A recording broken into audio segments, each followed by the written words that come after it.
Namaste and a very good afternoon and a very warm welcome one more time to Impact Leaders Simply with Suparna. And I have a very, very interesting guest here today with me. But before I introduce you to her, as is cursory, I would like to pay my obeisance to Shakti, the higher power. It's an old Sanskrit verse. Essentially, what it means is praying to Goddess Saraswati to dispel the darkness of ignorance that resides in our hearts with the wisdom of knowledge. Ya kundendu tusharahara dhavala, ya shubhra vastravrita, ya veena varadanda manditakara, ya shweta padamasana, या ब्रह्मच्युत शंकर प्रभुति भी देवै सदा Vandita samam patu saraswati bhagavati nishesh jadyapaha. And like I said, our guest here today is extremely special. I met her just a few days ago and I was so impressed with what she needs to speak about, talk about, and also inspire. I was inspired, and I'm sure that you will be as inspired with Kristin Engwig. She is joining us from Rome right now, though she's quite a globetrotter, and she originally belongs to Norway. Kristin Engwig, if I have to say a little bit about her, she's the CEO and founder of WIN and WIN Conference, a global pioneer for women and authentic leadership. Kristin created WIN almost 2.5 decades ago to bring alive a vision, and that vision has to be of being more feminine, being global, and a sustainable way of work in communities, in organizations, in offices, and in life in particular. Thank you so much, Kristin, for joining us from Rome. We are very glad, we're very honored to have you here with us. Thank you so much, Suparna. It's wonderful to be here. And it was so cool that we met just a few days ago when I was in India. And here I am back in Europe and now in Rome today. Absolutely. The kind of value that you added and our brief interaction, I was like, hell yes, we have to get Kristin on the show because I feel that you have been inspiring women across the globe. Literally, I mean, for the little time that I've known you, you've been trotting from India to Tokyo to now in Rome, and you're not yet touched back home yet. And you've been doing these conferences which are enabling, empowering women across the world. So we want to know a little bit about that. But let's start with the first things first. How did this lady who has been born and brought up in Norway, who's got that Nordic wisdom in her, and coming from that small area, I would say small area because like you said that now as far as Nordic original people are concerned, there's just a 5 million of you that are left. Yes. And there's so much wisdom there that needs to be preserved. So we'll get to all of this, but how did you in that part of the world think of going ahead across the globe and inspiring women with Yes. this? I mean, it's a bit of a journey, let's say. But one of the things when I look back at it, is also looking at roots, where I come from. So growing up on the west coast of Norway, I was surrounded by nature, mountains, islands, fjords, sea, and open sea. So I could see out on this Atlantic Ocean, and I could see actually the nothingness. Yeah, here is the Atlantic Road, which has become quite famous. Even Bollywood films have been filming there now. But I was Wow. there, the other side of the bridge. What's on the other side of the open ocean? And I started to dream as a little girl of, what's under that bridge further out? What can we find there? So I think that was something in my blood. And also, if you go back in time, the Vikings always traveled, and the Vikings were all over the world. And here is some of my family members with national costumes. I'm without one on that picture, but so here we are. And so just to give you an insight of where I come from. So just like India, which has a long story, also when you go back in the Nordic countries, we can go far back into the Viking story that explored the world and met people from many different other nations. And there is also mythology, and less known perhaps than the Saraswati and the Lakshmi and all the gods and goddesses of India. But still, also the Norse gods and goddesses have put also a mark on the world, even in the names of the weekdays. And there's one in particular that always inspired me was also Freya, and we have the weekday Friday, which is named Wow. after her. Wow. So I think I can draw a lot of parallels because even here in India, most of the days, like Friday, of course, is based on the planet Venus, which is called Shukra in Hindi. So it's Shukravar, and yeah. So Venus, of course, the feminine goddess, the feminine energy. Yes, that's so interesting. Just like in some of the Latin languages, Venerdi from Venus. So probably the Freya, she was also that goddess of the love, but also of so many other things. So I think it's very interesting. Yeah. Yes, yes. So then how did you think about, of course, you have it in your blood as a Viking that you're going to go globe trotting across the world, but this Yeah. whole concept of inspiring women, what triggered Yes. that? So then, like, okay, so I grew up there, went to Oslo to university, then I started to travel. I went a year to live in Australia, I went to Japan, and I did my master's in Italy. And then I started to work in finance in a bank. And that was great, but it wasn't also like I had thought. So as a young woman coming from Norway, I thought everything was possible. And I also thought it was all about including people, all about putting people in the right light that I have learned from my photography family. And I don't know, it was just not as easy as I thought. So, and the more I traveled around the world also, because after the bank, I started to work as a consultant and I had the chance to travel quite a lot through that job. And the more I traveled, the more I saw that a lot of people on the planet didn't have choice, particularly not all the women. And I had the choice. I mean, I had gone traveling around the world. Once I got a scholarship, but two, I went for work or I went to study. So in some ways, I had all these choices. I could also go back home. I could do whatever somehow I wanted. And then I realized, oh my God, that's not the case for everybody. Let's do Right. something. And in my 20s, I was extremely idealistic. I still am quite idealistic, but I also realized it's a little harder than I thought then. And then also the workplace. I wanted it so much to be inclusive. Then I was part of a local network in Milan, where I lived at that time. And that became such a family for me. And I saw with the women, we helped each other. I found another job. I started studying theater because I met somebody there who was doing that. So it was such a nurturing family almost when I was Right. far away from my family. So Sure. one day I thought, hey, let's expand that beautiful nurturing feeling of women being together. And also let's do something about those triggering experience I had, namely that so many women didn't have choice. So many workplaces were not exactly inclusive and conducive for women.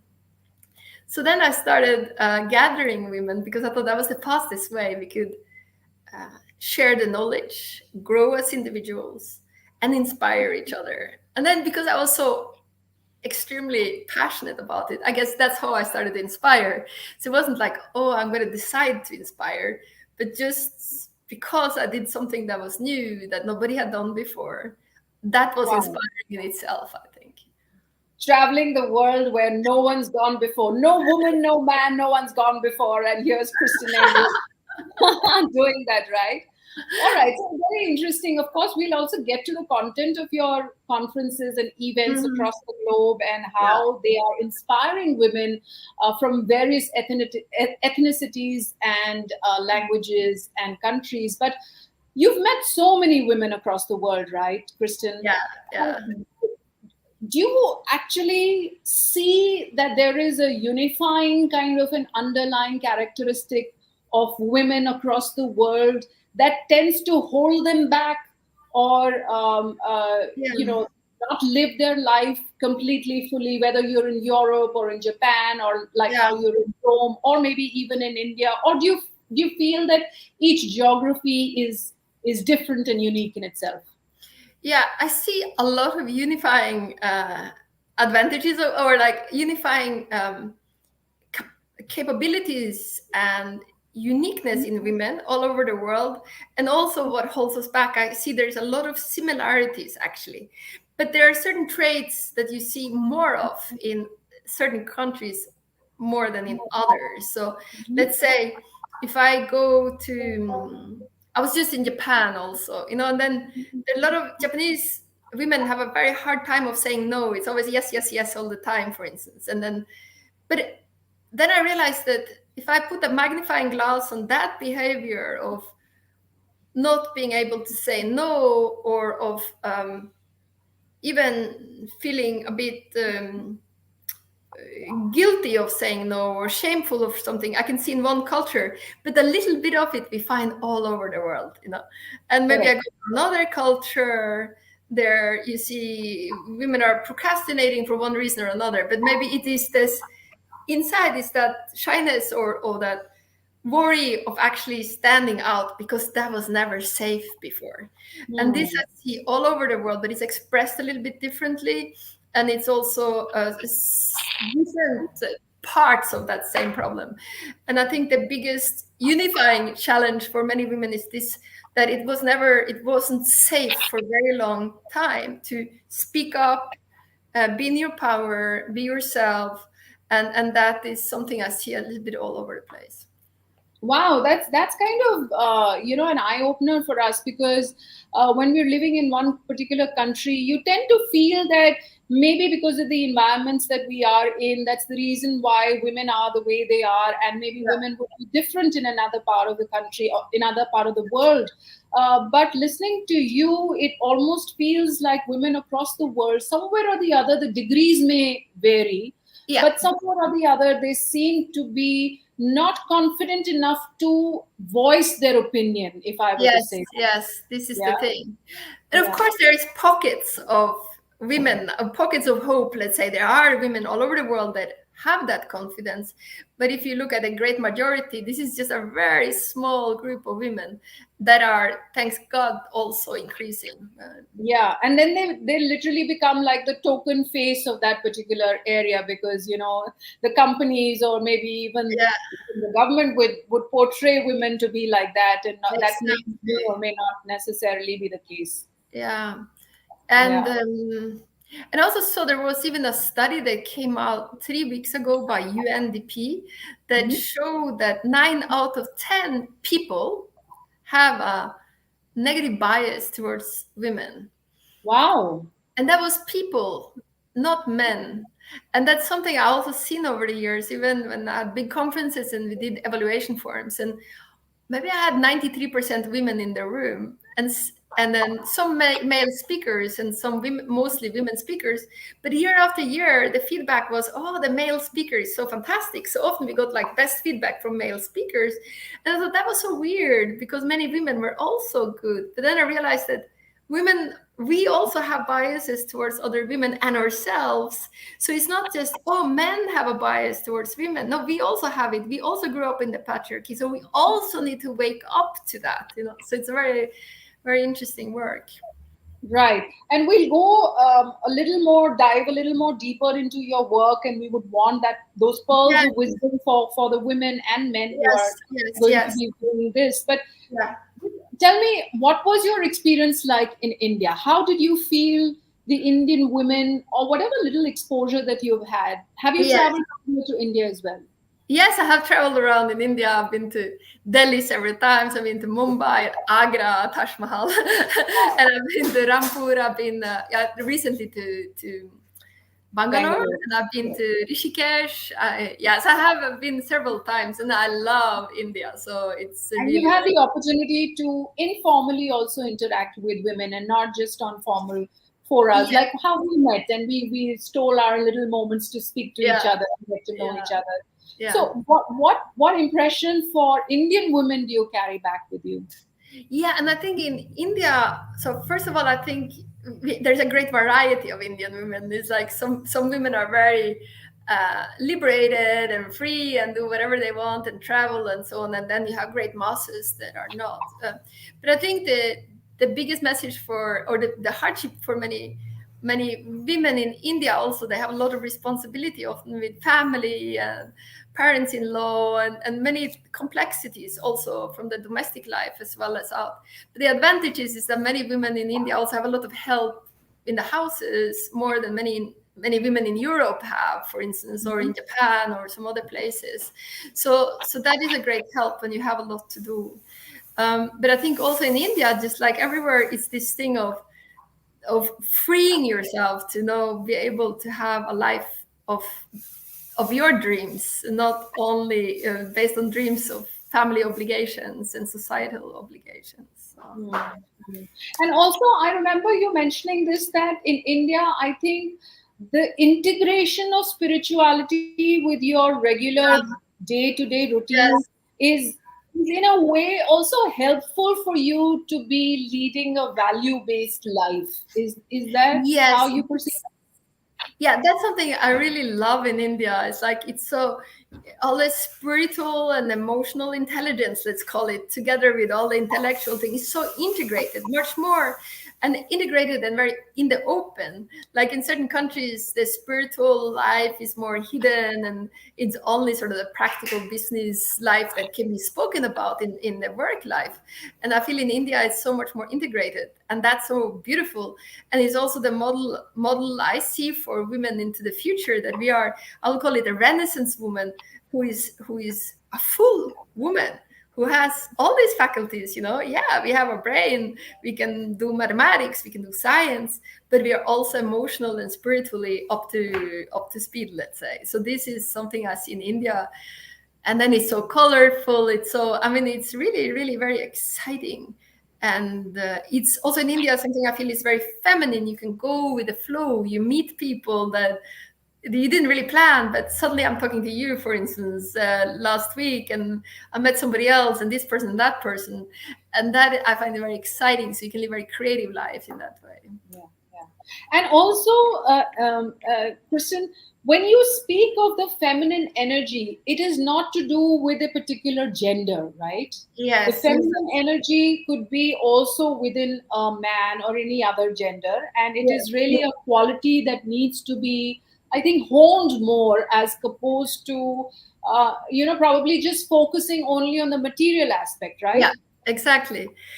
So this is also how you started today. You were honoring Shakti, also the Urkraft, the primordial power in some way that is emerging through us. And just like in the yogic traditions or in the Chinese yin yang, you have the receptive and the active. So when we look at, we can say, let's say that everything that has to do with the receptivity or sensing, feeling, emotional life, collaboration also, or the sense of beauty, all of those things is the feminine that we would like to also give value. And if you look at modern business life, too often the only thing that's gotten value was goal setting, produce, fast, growth, more, bigger, the sort of the masculine qualities, which a lot of women are also adapting to. But what we would like to see in the world right now is more of a harmony between the feminine and the masculine, that yes, we need to be active and take action, but we also need to receive, because in the receptivity is where new ideas come and how we can be creative. And that has value. And if you look in the world right now today, and the conflict, there are wars, we are not treating environment very well either. And if you say that planet Earth is also a she that needs to be respected, we need now actually quite urgently to give value to the feminine qualities within ourselves and outside in the world. Right. So it's the Shiv and Shakti concept, the Yes, yin and yang, right? And too much focus only on materiality somehow. I think even we as women tend to, emulate the masculine energy all the yes, time, yes, and that yes. necessarily is not a very healthy space. It needs to be a Yeah, good balance of both, yeah, right? yes, exactly. Mhm. It's I think if we only emulate the masculine all the time, what we're seeing is that the women get also burned out. And now many articles out there saying, oh, lots of women, they reach top positions and then they leave. They're not staying. They get Right. tired, they're burned out. And I think that has a lot to do with this context and work environments. They're just on this production, fast, goal, bigger, more. And they're more to Right. life than that. And we are not fit for it. It's not human. Yeah, because I think somewhere or the other, the women also, despite the fact that they're out there, somewhere in the Yeah, back of their mind, at least that's the kind of experience that I've had, and yeah, people that I've interacted with in very senior positions yeah, also. It's yeah, like they want the house to be, completely spick and span and yeah, functional, the kids yeah, taken care of, and all of that, and yeah, then probably go out and also. So in a way, it's almost like you're completely burning yourself on both ends, like you're saying, right? As yeah, opposed to maybe how boys or men are brought up. It's more to be aggressive and going out and yeah, getting the means to survive, etc. Not really so nurturing and all. I know I'm making a sweeping yeah, statement, yeah, but yeah, yeah. But I know what you mean. Yeah. yeah. So And of course, things can become big a feminine way also, because certainly there is abundance that can come our way, and if that's meant to be, but it's more of that of following something instead of just forcing something through with our willpower. Yeah. yeah, yeah, yeah. Okay, so Kristen, I would love for you to share your knowledge and your pearls of wisdom, some of which that you, focus on through workshops in your conferences and events, Yeah. and something like, you mentioned that, the ability of women to not be so comfortable in saying no, or Yes. maybe even setting boundaries, which is Yeah. just such a basic need, Yes. for you to Yes. set Yes. Yes. boundaries. Yes. Yeah. I mean, when we meet in the big conferences, I do, we like to look at what's going on in the world, what are some of the big trends, what's happening, and in the workplace. But then we have these workshops, as you say, and the workshops can deal with exactly how to set boundaries.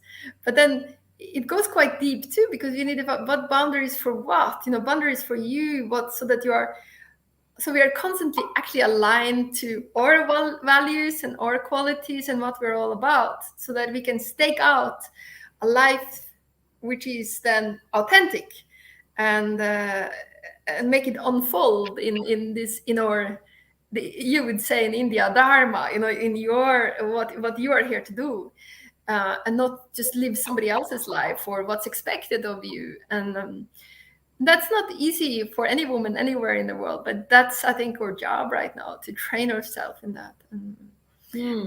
so we do have workshops on this, how to set the boundaries, but also how to negotiate, how to sometimes you need to ask, you need to have that active one and ask for things when you negotiate for yourself, and know that you're worth it. And also we have workshops also on find the power, feminine power, maybe you're really listening to your body, to your womb, to your heart, not only being your mind. So there are a lot of exciting things, but also practical things like public speaking, and yeah, things like that as well. So, if you were to give me maybe just top three tips on how, or anybody listening here today, Mhm. or later on, how to be able to negotiate,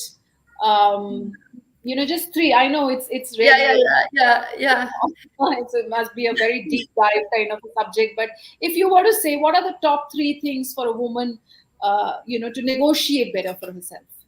Yes, and this is maybe one of the aspects that's a little bit cultural also, because I see in India, you guys are really good negotiators, and I see you ask for a lot more than what you intend to have. But if you're in Norway or in Japan, you say, let's say if you talk about money, maybe you say exactly the amount you think you're going to have, and in India, you need to ask for a lot more. So this is a bit cultural from that perspective. But what's not cultural, I think, is this of being in your power and really knowing what is it that, if you're negotiating about a salary or a consulting contract for you, to really ground yourself, be rooted to earth with your feet on the ground, and really feel inside that, to know that you're worth, that you have a value, so that you don't give yourself away everywhere. And then exactly the details of your negotiation can be a bit different. But I think what's always important is to know that you have a value, and know that your needs are valuable. Because I see all over the world too many women that give themselves away too cheaply, let's say, and then they regret, and then you start talking bad. Oh, I should have done. I should, yeah. So it's better to, if you can spend time on really feeling inside your own worth. So that's something. So don't go too fast. In a way, feel inside that you're worth something, and your life is worth something. Your time is worth something. And that, my tip here is to ground yourself, be rooted in yourself, so feel inside. So that's step number one. And then know that you're worth, think about all the priorities and all the things you have to do want to do in your life. So if you're doing one thing in your work life, for instance, that take you away from your family or from your other hobbies or passion, think about that too. What's the price that has? So that's the second thing. And then thirdly is the technique of negotiation, which is a little bit culturally it can be diverse. So I Yeah, think that's yeah. Very interesting. So you're saying A, of course, which is an underlying factor for everybody, that you need to know your own worth, value yourself. Unless you yeah, value value. yourself, that's a lesson that I have personally learned the hard way, because I Yes. remember I was working, way beyond 9 to 5. I've been a single mother most of my life, and my day had only so many hours, and yet what I drew back would not cover the expenses that I was making. Till my mentor said to me that if you are not going to value yourself, why will the other person who is giving you that compensation want to give you more than what you deserve? You will have to go and ask for it, and you will have to put your your point across. And the second thing that you also mentioned was that always keep in mind the sacrifices that you will have to make in terms of your passion, in terms of your hobbies, in terms of your time, and what is the compensation that you should be drawing Yes. fairly Yeah. towards that as well, right? Yeah. And I mean, I know I also learning that. I learned the hard way, Suparna, and I see also most women, of course, not everybody. There's always some exceptions that I don't know how they learned it, but most women also they want to help and they want to be good, which is also an incredibly good quality. Uh, and I think if we all were living in a way where we were also considering the others, so that we can really get a win-win way, it's also possible, but that the other is thinking about you too. So it's not only you having to ask, because the other is also fair towards you. So that's an ideal world, when we have this collaboration, that you think of the other and yourself. But often you have to deal with people who are just thinking of themselves, and then you have to also deal with them. But sometimes I think, oh, how beautiful. And I think many women have this trait innately of also being empathetic towards the other. And maybe because we have had more experience with the children, and but men are also getting some of that experience eventually. But it's this possibility to put yourself in the shoe of another, which is so important. Right. And that's where the win-win conferences are so important. And it's just not any conference. It is obviously curated and run by Kristin. And she's been a speaker, in the United Nations Geneva Forum, to the Nobel Peace Prize Forum, to, even in Davos. And so where is your next conference? And if somebody wants to connect and Oh, yes, yeah. how would that be? So the next conference we do will be in September, and it's going to be in Rome. So it's a Wow. very exciting place. Also, Rome is, entire Italy is very beautiful, but Rome itself is quite something, because it's one of those places you're reminded of the eternity. Actually, they call it the eternal city. And so you walk around in in history and in the present moment. And it's also a great place to think about the future. So we have chosen this location for the conference. And the conference goes over 3 days. So it has sessions and workshops and forums, and but also parties and fun things too. And so it's a full immersion, almost like retreat. So in the morning you can do yoga if you want to, and so many great things. So, and women come in from many places in the world, so it's a great place to learn of others and yourself, but also get contacts. Also for business, it can be good for you. So. Super. So if somebody wants to attend, how will that happen? Yes, so you can go to our website. So that's called winconference.net. So winconference.net, and you click there, click to the global conference, and then there it says how to sign up and how to be a part of it, and so on. So Super. So when we post this, we will also put the link of yeah, do that. Yeah, winconference.net. yeah. Somebody wants to attend this in Rome, or we're looking forward to one in India also, Yeah, hopefully. of course. Yeah, yeah. We can. And any last thoughts before Yeah, we wrap? yeah. I know I will be in India for something else in November. Maybe we can do a half a day or 1 day event even there. So in Delhi, I think. But I will get back to you on that. Super. Thank you so much, Kristin, for joining us today. All the Thank best for the you. conference in Rome. And hopefully, we shall meet again. Our paths shall cross again. And I could be also a part of your conference Yeah, you have to really soon. come and talk about so many things. I see you there, Suparna. Thank you, and God bless. Thank you. Bye. Bye bye.